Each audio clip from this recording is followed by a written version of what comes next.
வரியை குறைத்தது அமெரிக்கா. ட்ரம்பை பணிய வைத்த மோடியின் வியூகம்.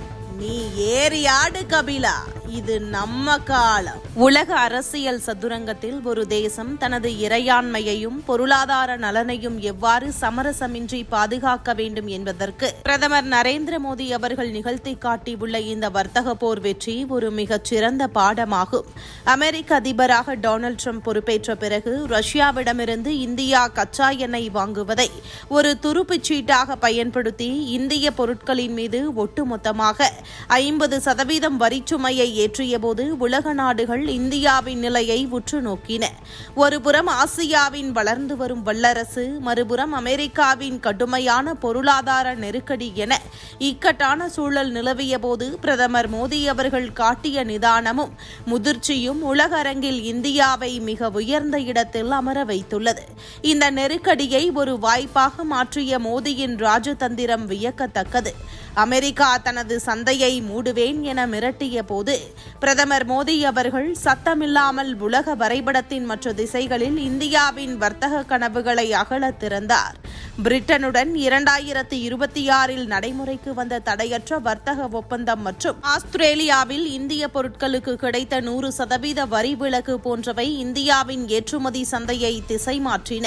குறிப்பாக சுவிட்சர்லாந்து மற்றும் நார்வே போன்ற நாடுகளை உள்ளடக்கிய ஐரோப்பிய தடையற்ற வர்த்தக சங்கத்துடன் மோடி மேற்கொண்ட ஒப்பந்தம் இந்தியாவிற்கு $100 பில்லியன் முதலீட்டை உறுதி செய்தது மட்டுமல்லாமல் அமெரிக்காவை ஒரு விதமான தற்காப்பு நிலைக்கு தள்ளியது. இந்தியா தனது வர்த்தக பார்வையை ஐரோப்பிய ஒன்றியத்தின் பக்கம் தீவிரமாக திருப்பியதுதான் ட்ரம்பின் பிடிவாதத்தை உடைத்த மிக முக்கியமான மாஸ்டர் ஸ்ட்ரோக் ஆகும். இந்தியாவை தனிமைப்படுத்துவதாக நினைத்து அமெரிக்கா ஒதுங்கினால் உலகிலேயே மிகப்பெரிய நுகர்வோர் சந்தையான இந்தியாவை ஐரோப்பிய நாடுகள் முழுமையாக கைப்பற்றிவிடும் என்பதை தனது நுணுக்கமான பேச்சுக்கள் மூலம் மோடி ட்ரம்பிற்கு உணர்த்தினார்.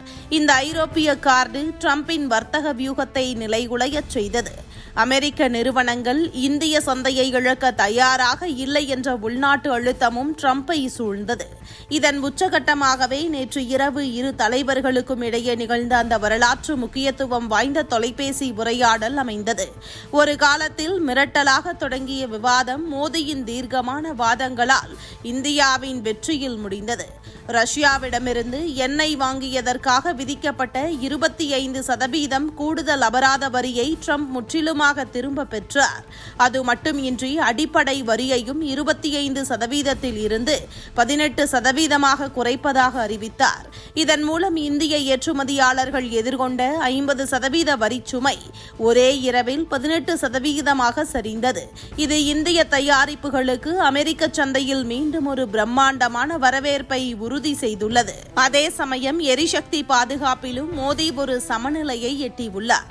ரஷ்யாவிடமிருந்து எண்ணெய் வாங்குவதை குறைத்துக் கொள்ள சம்மதித்தாலும் அதற்கு ஈடாக அமெரிக்கா மற்றும் வெனிசுலாவிடமிருந்து மிகவும் சாதகமான மற்றும் மலிவான விலையில் எரிசக்தியை பெறுவதற்கான உறுதிமொழியை அவர் பெற்றிருக்கிறார். இது இந்திய தொழில்துறையின் உற்பத்தி செலவை குறைத்து பொருளாதாரத்தை அதிவேகமாக வளர்க்க உதவும்.